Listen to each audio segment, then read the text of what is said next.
The Print Off the Cuff, presented by IIFL Wealth and Asset Management, powered by K. Rahija Corp.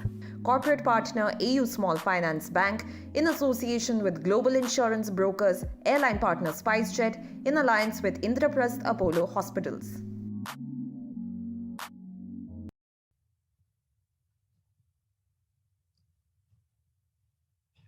Time on OTC to talk about something which is not in crisis, because so many episodes of CTC in the past year have been about this crisis or that, particularly ever since this wretched virus has descended upon us, and also then the Chinese sitting on dharna in Ladakh and assorted other problems. So now, one thing in the country that we've found, in fact, even globally, that somehow has bucked this trend where the news has continued to remain good is the markets, is stock markets. So who do we have today on this episode of Off the Cuff? But the biggest bull on India's stock market. I know that the last one was about, our guest was Mr. R.S. Sodhi, the MD of Amul. So we talked about cows and bulls in that case. But in this case, we're talking about bulls of a different type. So Rakesh Bhai, welcome to Off the Cuff, and tell us, are you ever bearish or always bullish? Well, I have made some of my largest wealth by being a bear. In 91, 92, when Harshad Mehta in the scan, I think I made my biggest wealth. I made a lot of money even in the Ketan Parikh time. I made a lot of money when Vedanta and Videocon were. So, 95% of the wealth in equity markets is made through being a bull. There are few occasions in life where it's very profitable to be a bear. And I have been one, and I think I look at things as I see it. I'm a born optimist. One of the qualities to be an investor is you have to be an optimist, right? And, Shekhar, I made some difficult choices in life. In 1985, I was a chartered accountant from a Bania family, and I wanted to go to the stock market, and my mother said, "Who will marry you?" And defying everybody, and I told my mother that you'll have one less daughter-in-law to trouble you. And, I defying everybody in life, I came to the markets. So I'm a bull of the market, and more than that, I'm a bull on India. I think time has blown me up. I think people are very contemptuous that I'm always a bull. But even at the cost of boasting, I think if they had followed me, they would have been maybe far richer than what they are. Well, I think first of all, I would have to say that you are very fortunate that the woman you are married to said yes to marrying you, because I can see that you are so spoiled by her. So you are lucky. Count your blessings. Second, what is bull and what is bear? Because the market has to go up, the market has to come down. So do you agree with this characterization of individuals who work in the markets full time? I will not say players. You are now a full-time market person. Now, can you describe people as bulls or bears? Because if you could compartmentalize people like that, then market would be very easy to game. So, a good person in the market is like a chameleon. He changes his colors with the changed circumstances. You should not, you have to approach the market with what the realities are. You have to see the market as it is rather than what you would like it to be. So I don't think that you should be a bull all your life or you should be a bear all your life. You got to change, be a chameleon, change your colors as circumstances change. And I think I'm quite competent and able to do that. I see things as I see them and as they really are, I believe, rather than what I would like them to be. Just because people don't like what I say or people differ with what I think, doesn't mean that there can be contemporaries of me or I can be contemporaries of them. See, the market is interesting. R.K. Lakshman said the stock market is interesting because there is a difference of opinion. And time bears that out that who's right. It's a difference of opinion which makes the market interesting. So I think we should not be contemptuous of others' thinking or others' opinions. We got to analyze the reasons and come to our own conclusions. And I don't think you can ever differentiate or mark yourself in the market unless and until you have your own opinion. I think whatever I achieved in life, one of the biggest factors is that I've always thought independently. I made the biggest first fortune of my life when everybody said that Madhu Dhanvade will give a very bad and socialist budget. And I thought that the Prime Minister was VP Singh, and he was the person who abolished estate duty in India, who brought down the rates of tax substantially. And I thought, although he was a Thakur, he's a born businessman and he won't disturb business. And that was the day on which my wealth went from 2 crores to 20 crores overnight. Because I stuck to that opinion despite the biggest stalwarts of the market, including Mr. Aravind Damani and Mr. Nimish Shah, was so bearish. So I think you got to have independent thinking, you got to change with the circumstances, and you got to accept defeat. See, Churchill has said you have to lose many a battle to win a war. And it's very ego hurting to admit that you are wrong. But to succeed in markets, the only way to do it is be ready to lose the battle. And I'm always ready to lose the battle. I want to win the war. There have been so many times I've been wrong in the markets. I've admitted it. I mean, my strike rate is also not as high as people think. We always remember it's what George Soros said. He said it's not important whether you're right or wrong in markets. It's more important how much you lose when you're wrong and how much you make when you're right. Yeah. So do you let your emotion also influence your judgment in the market? My emotions are reserved for my wife, my children, my mistress, right, my relatives and my friends, not for the market. I'm emotionless as far as the market is concerned. Yeah. So are you bullish or bearish right now on Indian markets? I'm extremely, extremely bullish, and I have been extremely bullish from April. Yeah. And let me tell you one thing, I sold 2% of my portfolio in March at the lowest levels. And I turned bullish in late April, mid-May, and I'm carrying the highest leverage of my life. And I think the biggest bull market of India lies ahead of us, and not 1,000 kilometers away. We are in that process. If I tell the Rajdhani is from Bombay to Delhi is the bull market, I don't think we have even reached Dhanu from Bombay. But So we are that's saying a lot. So you said that you don't let your emotions come in the way of your judgment in the market.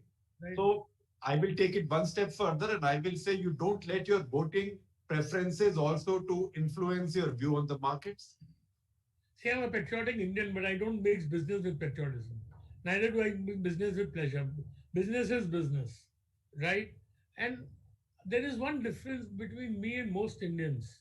I feel, most Indians are frustrated because of the civil services they get and the corruption that they face, right? But I feel the innate skills of Indians are unbelievable. Whether it's journalism, whether it's medicine, whether it's space, whether it's software, whether it's business, whether it's entrepreneurship. And don't forget, in the 17th century, we were 40% of world GDP. So I believe in the skills of Indians, and any society which has achieved prosperity and retained it has only two essential factors. One is skills of the people, and one is civic sense, or civil sense, or democracy. So I think India has both in abundance. There's no question. That's my opinion. I just said in a Diwali interview, I see a far different India, a far different Indian than what most Indians think. And I think that I'm extremely bullish because no doubt the bullishness in the market has been aided by by the liberal fiscal monetary policies worldwide. But I think there is far more to the rise in the market than just the liberal fiscal and monetary policies. And most bull markets start in the depths of pessimism. So, right? Rakesh bhai, you said that in March you sold a bunch of your portfolio. By April, May, you turned bullish. Now, April, May, that timed exactly with the peak of the pandemic, when the cases were rising every day, everybody was hiding, we were under a complete lockdown. Right. And at that point, nobody saw light at the end of the tunnel. So how does Rakesh Jhunjhunwala turn from bearish to bullish as things get worse? Yeah, I don't write notes for anybody, right? It's just how the mind works. Uday told me to discuss with his board. So he said, I don't find anybody optimistic other than you. Uday Kothak told me, and actually I had a 1-hour session with his board. Because he said, I want your optimism to grow on people. So I felt people were too pessimistic. After all, it's a flu. It's not a cancer, right? So people were too pessimistic, and I understood some kind of ramifications. I mean, we are recording, Rakesh. We are recording today when the famous man who said it's another flu is going out of power. That is Trump. So this isn't just a flu. This is worse than a flu. I did not advocate that you do not take precaution against the flu, Right.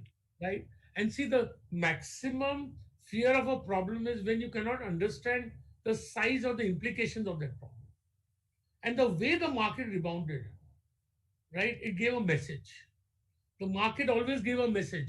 Market is like the weather, you may not like it, but you have to bear it and learn from it and prepare for it. So to my mind, the kind of valuation that were there, the risk reward ratios that were there, the kind of pessimism there was there. In March, there was uncertainty. In May, I didn't face in relation to the valuations. And then the market unraveled itself. And I'm not bullish because I want others to be bullish. I don't go to, go for interviews and advocate stocks and tell people that you buy this and buy that. Right? I have a feeling I can't reason it. It comes to my mind. And now I try to reason what made me bullish. I mean, I bought Tata Motors. I invested a lot of money in it. And Mr. Nainan told me, what are you? You're crazy. Now the stock is up 2.5 times. And I think I was always had this on the back of my mind that all change that has come from 2014, it's going to come together.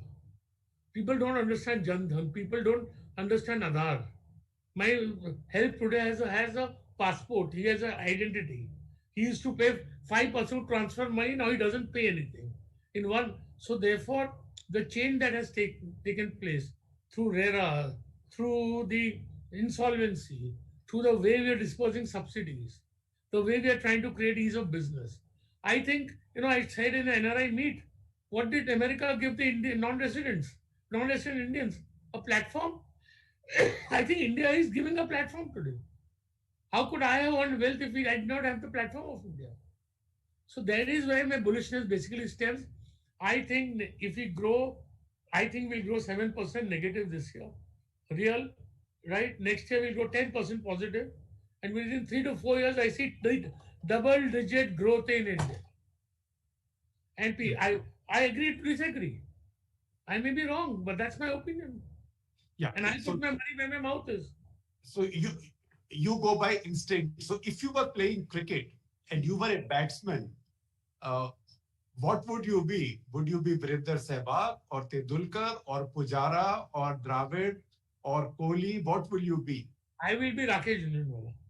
You'll be Rakesh Jhunjhunwala. I tell you, I met Mr. Warren Buffett for lunch in Delhi once. So someone introduced him and said they call him the Rakesh Jhunjhunwala, the Warren Buffett of India. So he said, I hope he doesn't make me the Rakesh Jhunjhunwala of America. I said, I want you to be Warren Buffett and I want you to be Rakesh Jhunjhunwala. So I don't want to be anybody's clone. But if I was chosen as a cricketer, I would be one of the three. They are my three favorite cricketers. Kapil Dev, Rahul Dravid, or the third one is Rahul Dravid, Kapil Dev, and who's the third one? I forget. These are my two role models. Is Tendulkar the third since you live in Bombay? I don't like him at all. You don't like him at all. And of the current ones, Kohli, Shubman, Rohit, None. Pujara. None mind Dhoni. Don't mind Dhoni. Okay. Third. Rahul Dravid. Okay. So bit on the order. But tell me something as somebody who's completely innocent to the markets. I mean, if you check my Demat account, I have nothing tradable except some stock option shares of the Indian Express where I used to work there, nothing else. So I am a complete innocent to the markets. Please tell me, and there are many people like that in India, that how do we understand this phenomenon that when the economic indicators are going down, the market indicators go up. When the economic indicators go up, economy goes north, market goes down. If the market was to act exactly as per economic indicators, the economists would have been the richest. And if I had listened to the economists in life, I would have been a poor man today. So markets are like women. Always commanding, always misses, always uncertain, always volatile, always exciting. And markets are predicting mechanism. They predict the future. They don't look at the present. And they don't look at the past. As Warren Buffett has said, if the markets are to be a replica of the past, the librarians would have been the richest. So therefore, markets see the fact that everybody is foxed, nobody is participating, and market is just not relenting, and there's no scam in the market. Right? It shows that the market is long life. You So will we are only- not sitting on a bubble. Well, your words make me triple Polish. Because when people are not ready to recognize reality, the markets will not even correct until they recognize reality. The position, the leverage position is going down and markets are going up. It's a bull's dream. So I'm now taking some questions from our viewers, and they are all people who are very interested in your line of work. So I have Gurpreet Singh from SBI Mutual Funds, who has a question. What should the equity investor do with the markets at all-time highs? And also, which sectors do you think will do particularly well in the next 2-3 years? There are two parts. Markets are high doesn't mean there are no available good investment opportunities. Some section of the market may be valued, may also be incorrectly valued. But I can see if you give me 500 crores, I'll invest it in 5 hours. I see this kind of opportunity. So don't look at the indexes, look at the individual stocks. Look at the opportunity, look at the risk reward ratios. And as far as sector goes, I see a bull market. I have a prediction to make Shekhar. I may not see it. And you will call me mad. I think in 20 to 25 years, India will surpass China.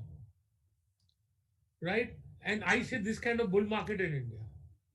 And in that kind of a bull market, it's like a buffet. It's like a relay race. Everybody's time will come. So all sectors are good. The question is first decide to allocate money to equity.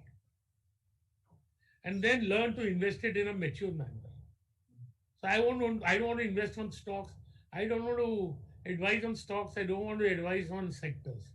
Only thing I can tell you, the most unfavored and the most battered stocks are going to give the highest returns. I have Yogesh Shiplonkar of Global Insurance Brokers who wants to know, would you say that the markets are running on hope rather than a bankable idea? Well, for some, it is hope. For some, it's a bankable idea. It's the way you see it. Right?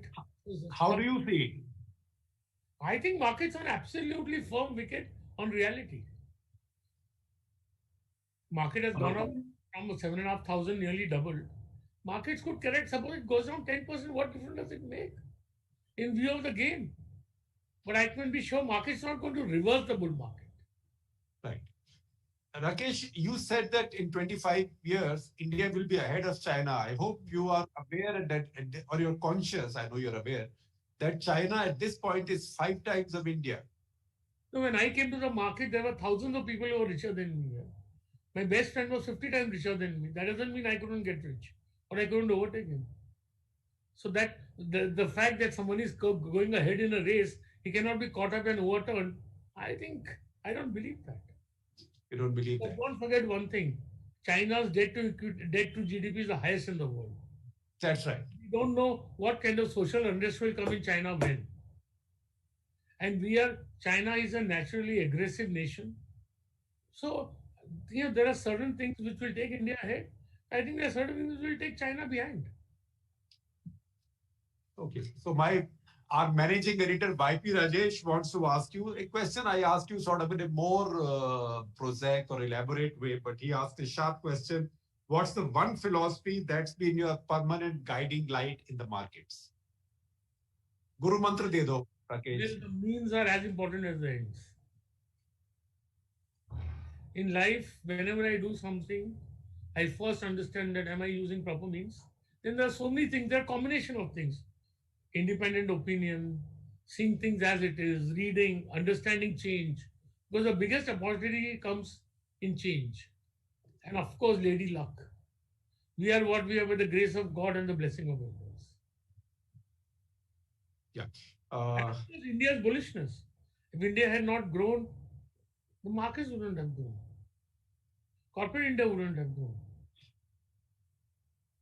But India's growth has struggled for the past 3.5 years. So it's not just the phenomenon. Therefore, that 3.5 years has to be made up now, no? It is made up very fast. I'm telling you, looking at the budget figures, people will be surprised at the budget. I see. Do you have inside knowledge or are you just guessing? I don't go. I never come to Delhi. I don't know anybody in Delhi. I don't talk to them all because I have made my judgment and my opinion. So you tell us your sense of what's going to be in the budget. Well, there is going to be no taxes. There is going to be substantial increase in expenditure.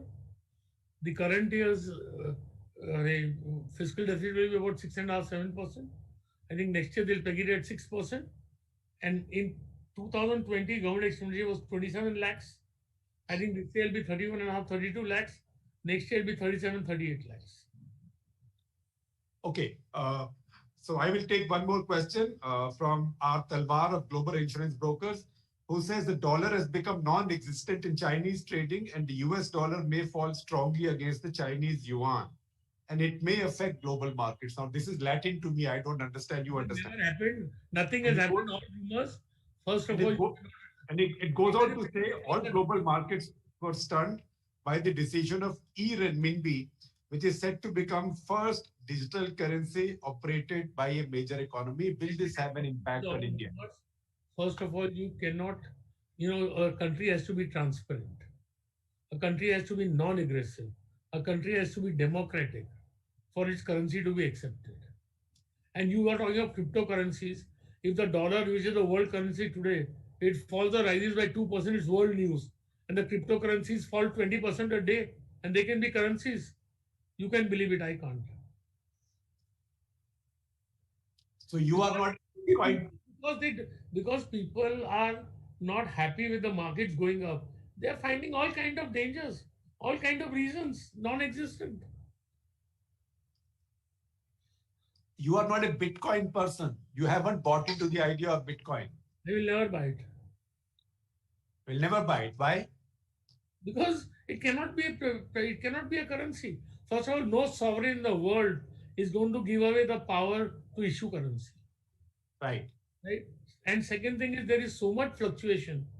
A currency cannot move in a range of 10% a day. Right. And a currency has to be uniform. Some will accept there will be 20,000 Bitcoin currencies. Who is going to be responsible for that? Currencies have to be stable. They have to be single. They have to be not very volatile. The power to issue has to be with a sovereign. You cannot give the power to create currency to anybody. It's speculation of the highest order. Rakesh, you tell me which Indian leader or finance minister has been the most positive when it comes to the stock markets? Because you've now been around for more than 30 years. I think the biggest relief to the stock market has been given by Mr. Chidambaram. By Mr. Chidambaram. Chidambaram, okay. Tax-free capital gains, dividend, good policies regarding the capital markets. But I think Mr. Yashwant Sinha really understood what the economy was about. And the pension reform that he did was unbelievable. Where my father, he retired as a government officer in 1986. He passed away in 2008. His pension was 6 times his last drawn salary. Right. So, and India has had a series of good finance ministers. So if I may clarify, what happened, Yashwant Sinha on was that new central government employees were shifted to National Pension Scheme, pension NPS. Right. Otherwise, as a society, we can't afford it. Today, I was looking at Government of India's pension liability is already 3,60,000 crores. Right. Now, in some time, this pension liability will come down because there will be no pension liability on central government employees. Right. Because increasingly, more and more people are now in NPS. NPS, and in NPS, the government salary bill goes up. Right. Because they contribute to Provident Fund. The central government never contributed to my father's Provident Fund. Right. They gave him pension. Right. Now, there are I also believe, Shekhar, that in a true democracy, which I feel India is, a democratic society ultimately does what is right. And I have seen how morals have changed in India, how India has changed, how the rich attitude has changed. पहले क्या था, करा लेंगे, transfer करा देंगे, ये करा देंगे, क्या डरना है? Now everybody shits in their pants to do anything wrong. So the way attitudes have changed, the way India has changed, the And way, I can tell you one thing, that 5 years, 15 years ago, your Swiss bank balance was the source of pride in Delhi. Today, your market cap is the source of pride. This is how India has changed, and not manipulated, genuine. and you find it, Of course, I must share this with you. People and you don't find it, and you find this in the community of investors also, your colleagues, your peers, your I competitors. can't believe how the stock market has changed. It has gone from the wild west. We deliver faster and settle faster than the New York Stock Exchange. I and Yeah. Rekha used to sign 5,000 transfer deeds a month. Now everything is done at the tick of the. So the way we achieve change in India is unbelievable. The way we're using credit cards now, the way we're using digital payments. So I believe in India's skills, and the change that has come about is coming together. Indians don't need government spending. India needs a platform. India needs ease of doing business. हम दुनिया को दिखा देंगे, हमको खाली freedom दो bureaucracy से. Right. So has this government done enough to give you freedom, or could they have done better? See, anybody could have done better, but I think they have done better than most governments. And also, I think there is a pride in the Indianness of this government, in the BJP, that we are Indians. We should win. We should be members of the Security Council. When the Jansangh was formed, one of their ideas was that India should be a member of the Security Council. Yeah. So I also have questions coming up from our viewers now who are viewing live.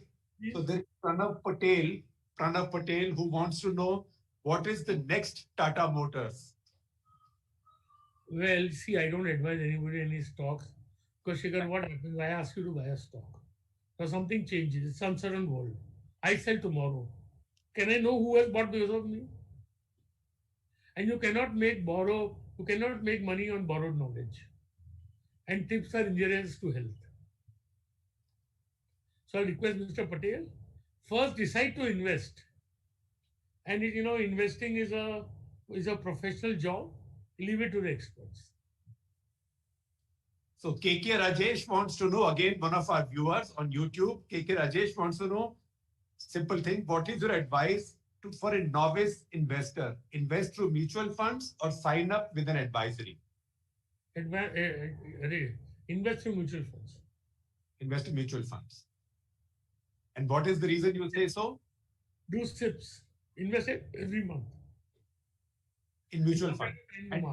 And how well run do you think is the mutual fund industry in India? Because one thing I want to tell all investors, life is about attitudes. Now the attitude is, I used to go and have a drink in a bar called Jeffrey's in Bombay. So 8 o'clock people will come, what do you think of the market? I tell them, boss, abhi bahut ho gaya market, let me relax. Then some pretty girl will come and ask me, how I can tell her no. So I tell her, go and buy X and Y. She says, how much will it go up? I'll say double in 3 years. Boss, double in 3 years? I said, this of the Bombay, of the Mahalakshmi race course, go and bet there. So see, an alternative investment can give you 5-6% return. And equity can give you 15%. That is what you should expect. Right? Don't think this is a race course. And don't think this is a lottery. So there is also Pushkraj Behere, who wants to know, for getting market valuations to be close to reality, do you think that financial and sectoral data available in India is very thin, that we need more data in India? I can't disagree more. There is an overabundance of data. And see, there are two parts of analysis. One is data, one is the interpretation of the data. So the data is clerical work, the real job is the interpretation. Because the question is, Go ahead. The most difficult, what are the most two difficult things in the world? Right. Valuing the stock and beauty in a girl, they are so personal. So how we interpret the data is very important. Rakesh, you are thick-skinned. You will get me into trouble in these times of political correctness. Because in my newsroom, people will come and beat me up for putting up with what is called as sexism these days. This is not sexism. I'm saying beauty in a girl or beauty in a man. It's the same. I'm saying beauty in a human. Yeah, you've learned quickly. You've learned quickly. So tell me, Rakesh, do you invest in the public sector PSUs? Well, between 2003 and 2008, I made the biggest money. I bought Bharat Electronics at 20 rupees and sold at 1200. I bought Bharat Ratna was at 28 and sold at 1100. So I made a lot of money in the public sector at that time. No, you said you bought at 28 and sold at 11. How did you make money? Well, 1100. Oh, 1100. Okay, all right. I think there's a lot of opportunity in the public sector. And I think the biggest opportunity in the public sector at the moment is in public sector banks. In the banks, all the banks are in such a bad way right now. Right, that is a question, no? You asked my opinion, I gave it. I can't give a wrong explanation. So you can also explain it. That will be very nice. Why do you? Because I think, the economy is going to grow. The people who are going to be able to garner deposits are the public sector banks. They have made more provision in their books than maybe HDFC and ICICI Bank. Right? They're well provided for the bad debts. And now they are at the cusp of efficiency. Right? And the valuations are ridiculous. Do you understand one thing? That Canara Bank has the same loan book size as ICICI Bank. Right. And the market cap of ICICI Bank, I think, is 5 lakh crores or 4 lakh crores, and Canara Bank is 25,000 crores or maybe 30,000 crores. Cost to income ratio of ICICI Bank is 40%, of Canara Bank is 55%. That's going to come to 45. And once what will happen that after all we have lent some 1 lakh crores, the liquidity is only 5 lakh crores, no? Which is 5% of the advances. Once this goes away, then banks will get pricing power. And in no country in the world does a credit cycle take place before 8 to 10 years. So, and do you think this government will carry out the reforms that the PSU banks need? They are in the process of carrying it out. They have merged the banks. They are going to sell some of the banks. See, it is very difficult to change anything in Shaker in India. I don't understand this farmers' agitation. The richest farmers in India are agitating. And the poor farmers for whom this policy will benefit, nobody is concerned about them, including the Honorable Supreme Court. Western UP, some parts of Punjab and Haryana, they are the only people. And we are wasting 1 lakh crore of food subsidy for 1/10 of India. Because they are making the wheat which nobody needs.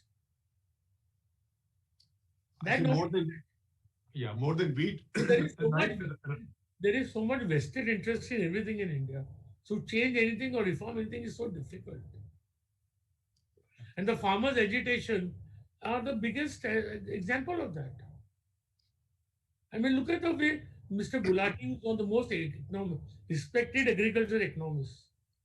And Mr. Raghuram Rajan, 2014, he suggests and tweets that this reform should be done. And 2020 criticizes it. What kind of what kind of people we have here?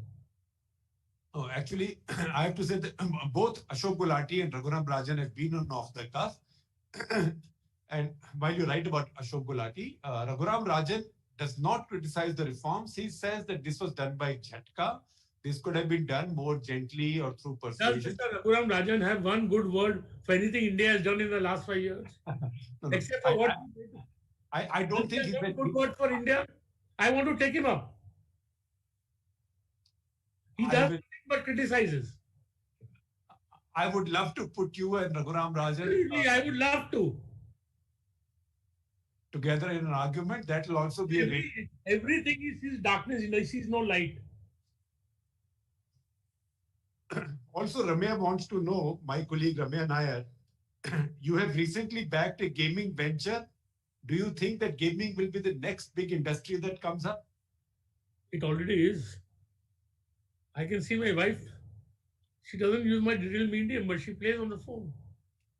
Hmm. So they, the kind my servants, the kind of penetration it will take place. Undoubtedly, I don't play any games, but when I see the people around me, They're playing games all the time. yeah, I only play Ludo. You play Ludo and you play the market. Now, Ramya also has another question, which is a The market is my profession. completely different question because she's better informed than me. It's easy to be better informed than me on the markets, but she is very well informed. She says, what do you anticipate with a mega IPO like LIC? Do you think the market will have appetite for something like that? Surely. Worldwide there will be appetite. Worldwide. And India.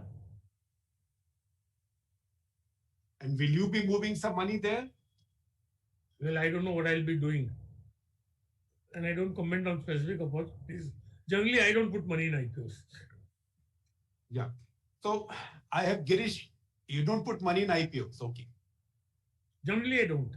Generally you don't, but you are not saying that you will not in this one or you will in this one. Never say never.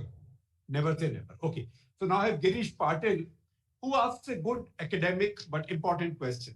That what kind of parameters, we know that you have your instinct, but what kind of parameters should one have while evaluating a company for investment? See, first thing I look at opportunity. Opportunity I define in the sense that how many tourists and how many business people will come to Bombay to stay in hotels. So that is the opportunity in hotels. If the opportunity is large, right, then the growth possibilities are large. Example, toothpaste consumption, right? Software, Infosys wouldn't have been Infosys if the internet was not born. If the application of digital technology had not, had not developed so much. So that's opportunity. Then if there is opportunity, then we look at the competitive ability in a capitalist society, in a competitive society. Is my company going to be competitive? Competition can arise from technology, it can arise from marketing skills, it can arise from tariffs, it can arise from so many factors, from efficiency, size. Then I look at the ability to grow. My friend Durgesh asked me, should I invest in small cap or large cap? I said, I want to invest in the small caps, which are going to become large caps. I look at what I call is scalability. I saw on a Fiat, when I grow up, will I be a Mercedes? And scalability has so many barriers: capital, ability, attitude. Then I look at I would say the financial profile or the input-output ratios, the working capital cycle. And everything is one side. I look at valuation on the other side. I tell you an interesting anecdote was I bought 5% in United Spirits and United Breweries for 10 crores in 1999. 5% of? United Spirits and United Breweries. Right. For 10 crores, they were 60% of India's liquor market. Right. For 200 crores, I was buying 60% of India's liquor market.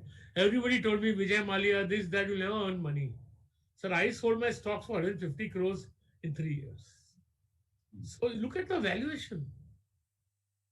So everything is important. It's important what you buy. It's more important what value you buy. And then you got to have guts. See, the biggest opportunities arise, when I say public sector banks and everybody is surprised. Oh, it makes me more bullish. The best opportunities are not recognized by most people when they arise. And remember, crisis in Chinese is opportunity. So what is it that you learn from other famous investors? Is there something that you learned or that you learned from, say, Warren Buffett? Well, I've learned optimism, right? I've learned that business models are very important. People are more important than, are as important as the opportunity. From George Soros, I've learned guts. I learned the fact that they have to time. When he made the $1 billion pounds in 2019, whenever he recognized that the EMU mechanism between the mark and the pound will not last. Because he said they will not align on fiscal policy, right? But he timed it. So when something is wrong in the market, you recognize it, but you have to time it. I learned from George Soros. But timing is the thing. I've learned so much from Mr. Ravikrishan Damani. I've learned so much from so many people. I've learned so much from Howard Oakes. He has defined risk. He has said volatility is not risk. A permanent fall in value is risk. So I've learned, I have learned and I am learning. The quest to learn is a journey, not a destination. I have much learned, but much, much, much more to learn. And I'm learning every day and I approach things with an open mind. And I can always be wrong. I was the most dogmatic fellow who came to the markets, but markets have humbled me. They have taught me I can always be wrong. So give me some examples of when the market proved you wrong.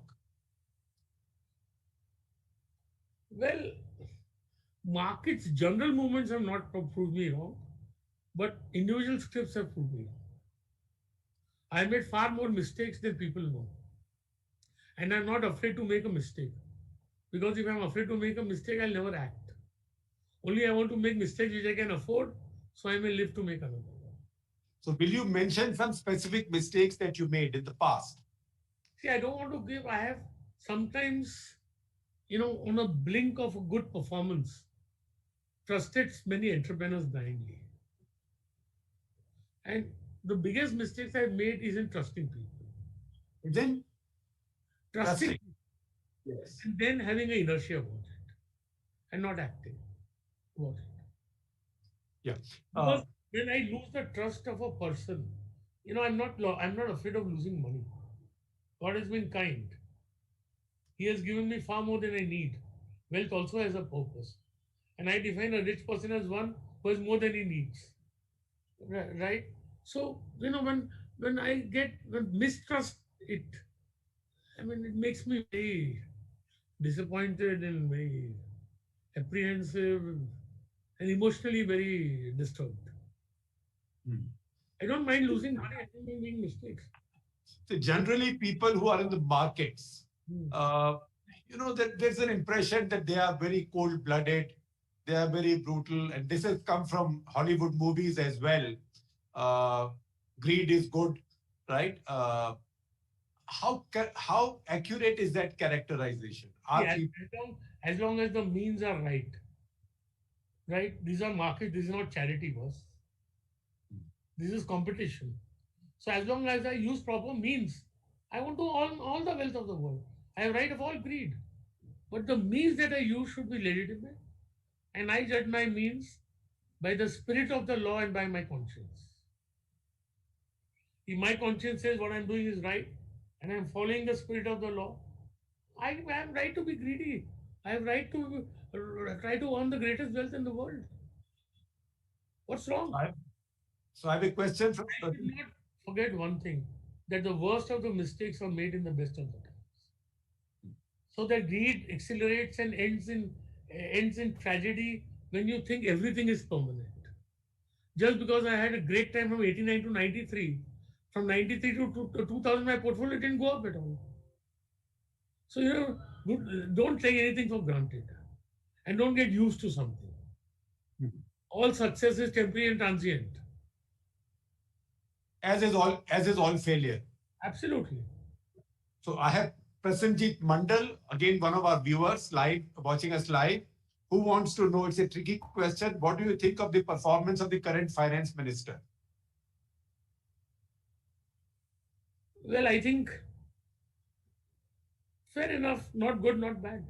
Okay. Not good, not bad. Okay. So what could she do now with this budget that will make you say, oh, this is good? Be bold, don't impose taxes, let growth come, and then you think of taxing. Well, because some things fester. For example, you have this Vodafone case, you have the Cairn case. These are all retrospective tax cases with BJP itself has said. They will die the natural death. Pardon me? They will die the natural death. See, there are broader questions, not about the Vodafone case. The broader question is about the right to tax. Right. It's not about retrospective or prospective. Some of the judgments in the Vodafone case are questioning the right of the government to tax. Right? That doesn't matter. And I don't think she's the one who's deciding whether to appeal or not. And what does it matter? We have one of the lowest corporate rate tax in the world now. So that's okay. But would it help if Modi government withdrew this retrospective part of it, keep the current part of it, They are but not. withdraw They are not. They are not imposing any taxes retrospectively, and they have kept to their word. yeah, but once the cases that fester, It will festival end. What is there? Right? yeah, but what happens is as long as the laws are on the books, then someone else could come and misuse these. So why not change the laws? There is no retrospective law in the books now. You cannot. First of all, there is a law of limitation, which applies in spite of the retrospectiveness. You cannot open my 15-year-old income tax assessment. Well, I mean, yes, but I think in this I agree, it would have been better if they had not appealed. But having now appealed, what does it matter? yeah, okay. Not So going to stop the flow of money into India. that's what I wanted to hear. That you have a view that the better thing would have been to not appeal. But now they have done. It's not such a big deal. Now, do you see? This is Jayant Ranganathan, who wants to know. Do you see? You told us that India will exceed China in 25 years, but do you see in the next 5 years India reaching that $5 trillion level? I don't say 5 trillion in 5 years, but I think India will surprise on the upside. Surprise on the upside. But would you put any number to it? How much? Or See, what I feel is that 21, 22 will come to 10% growth. Real Right. growth, not inflation with inflation, not nominal. And I think then we'll go to 6, 7, 8, 10 like that. And I think 10 is where we will peak. so I have my colleague Mansi Phadke, who's also asking you a trick question. She says now that almost 4 years have gone since the demonetization. Do you think this was a good idea or a bad idea? How did it work? Does it matter what I think? It was an effort, we didn't succeed. That's all. Yeah, it It was was an not a It was not a bad idea, but it could it did what was estimated did not turn out to be true. Would you? It has been Would you have, when my father was commissioner of income tax, they demonetized in 1976. right, but that was a very small scale, only of some notes. This was very big. The size of the economy was small also. No? Yes. But that was only some notes. But aren't you surprised that, you have a strange situation in India that we have a 2,000 rupee note, but not a 1,000 rupee note? Well, I don't apply my minds on all these things. What does it matter? Ah, Now, what does it matter to me? Whether you But- 2,000 rupee note, 1,000 rupee note, 500 rupee note. it's a bit of an oddity, isn't it? Why have an opinion on everything here? What does it matter to me? So what are the things that you'd rather not have an opinion on? I don't know you to be as somebody who doesn't have an opinion on anything. You have an opinion on everything. First of all, I don't want to have an opinion on other people's standards and conscience. I don't want people to have an opinion of my conscience and my standards in life. And I don't want to have an opinion on other people's conscience and standards. To each his own. Now, if you were to be finance, I don't want to have an opinion on people's personal habits, on their personal life, on their personal priorities. If someone has an open marriage, who am I to comment on it?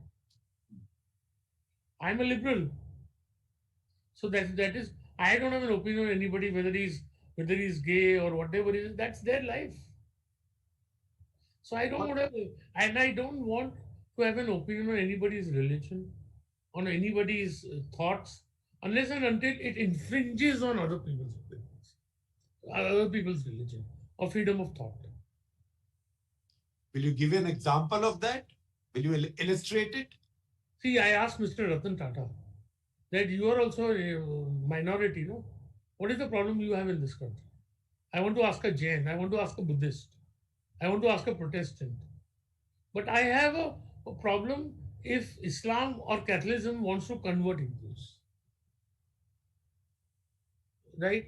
I don't mind, you believe in Allah, I think there is a God, I don't know what his name is. Whether it's Krishna or Jesus is God to me, Krishna is God to me, Allah is God to me. But he says you don't leave Christianity, you leave Krishna and become a Bhakt of Allah. I object to that. I don't want you to become a Bhakt of Krishna. And I don't want you to try to make me and others Bhakt of Allah. I have no objection on whatever your culture is, whatever your thoughts are. But if you say that we are kayas, I don't accept it. And most liberal in thought. I want to respect everybody's religion, everybody's culture, everybody's food, everybody's dress. So going ahead, Rakesh, coming back to the markets, because we are coming to the end of this session, what kind of annualized returns do you expect or do you target on your investments? And what is it that you think somebody investing in mutual funds be expecting now? 18 I'm a Raja, 18 I'm a king, 21% I'm an emperor. Elaborate that. If I get 15% return, I'm a Raja. Raja. If I get 18% I'm a king. Yes. If I get 21% I'm an emperor. You're an emperor. So 15, 18, 21. Anybody who wants to make more than that should go to Mahalakshmi Racecourse. I mean, it's practically it's in a long care. See, if someone asks me my return, I started with 5,000 rupees. Right. They didn't give me any money, except whatever I took, I was on debt. So if I take my annualized return, I never calculate all that because I don't have to report to anybody except my wife, and she's most uninterested. I've never calculated my return on my portfolio until today, and I don't calculate allocation also. My partner keeps explaining to me that our exposure to Titan is too high. We should reduce it because percentage-wise it's too high, and I don't win all those theories. So, I mean, if you get 21% return, your money doubles in 3.5 years. Boss, what do you? It's a dream. It's a dream, yes. And I'm talking periods of time, I'm not talking 1 or 2 years. In my And case, to expect more is greed. it's not practicable. To expect is okay, but it's not practicable. You have to see reality, no? मैं सोचूं मैं तो राजा हूँ मेरे को 89 से 93 में मेरी वेल्थ 2 करोड़ की 200 करोड़ हो गई तो 93 से भी 98 800 करोड़ होनी चाहिए. It's not practical, not possible. Right. So I have a last question from Vivek Srivastava, who wants to know what is, now this is again advice for common people. For common people investing in stock markets who might have investable surpluses, should they go the SIP route today or should we make large bulk investments? You should go through the SIP route. SIP. Because India is basically in a bull run.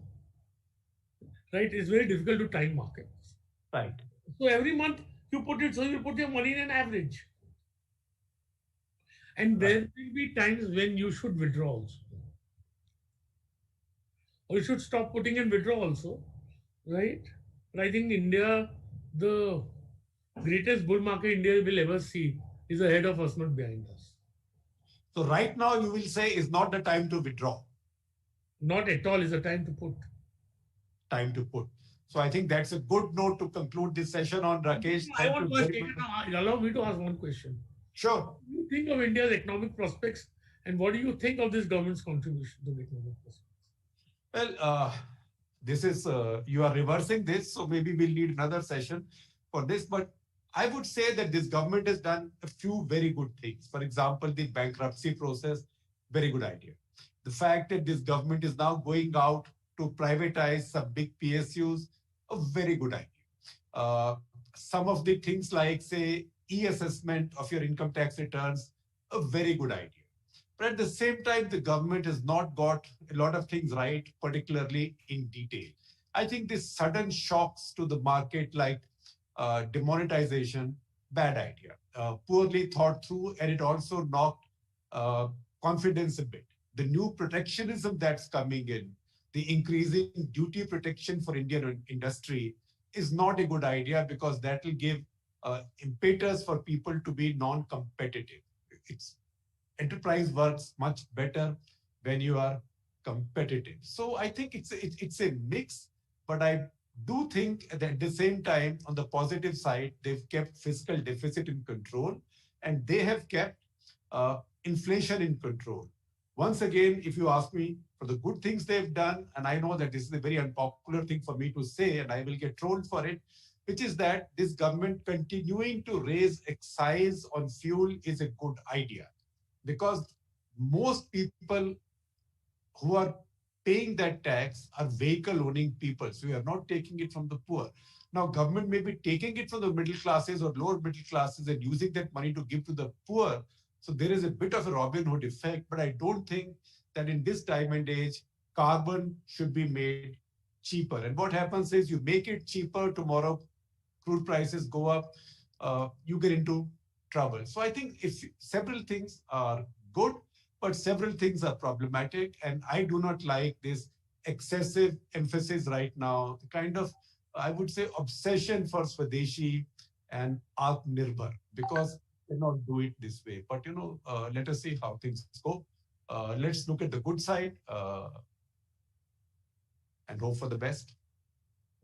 Good. And you don't agree with the social agenda. Pardon me? You don't agree with the social agenda. No, that will require a whole episode, and we'll do it at some other time.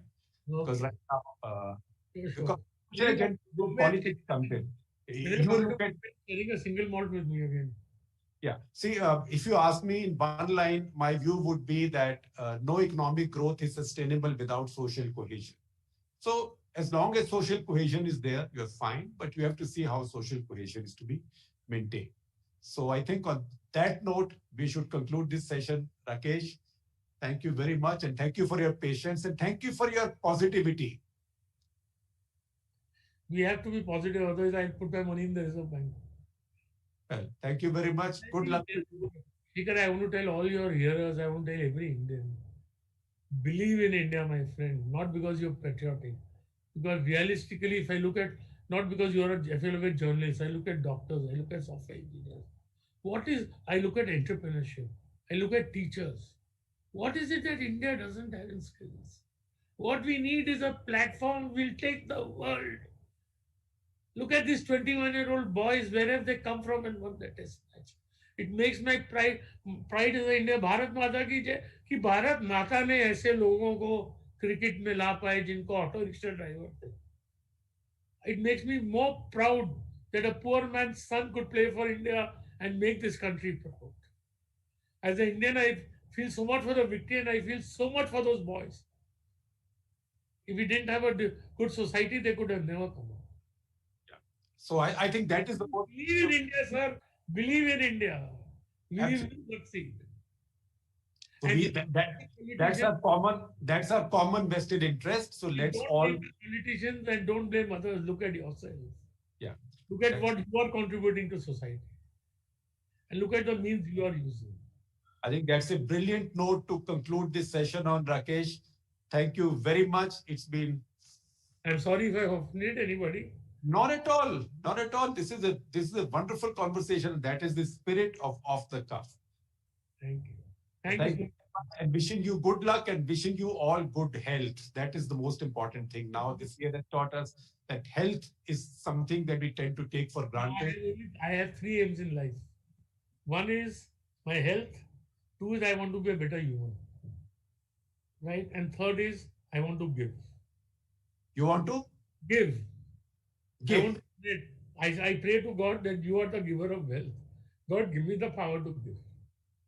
You give the wealth, you give me the power to give. These are 3 things I want to do in life. So, God gives me the power. So we can say, I hope Bhagwan says Tathastu, and we can say Amen or whatever. We don't know who God is, but whoever God is, I hope he or she is listening. So once again, a larger force than us. जो हमको शांति दे, शांति होगी तो सुख होगा. Absolutely. Thank you, Rakesh. The Print Off the Cuff, presented by IIFL Wealth and Asset Management, powered by K. Raheja Corp. Corporate partner AU Small Finance Bank, in association with global insurance brokers, airline partner SpiceJet, in alliance with Indraprasth Apollo Hospitals.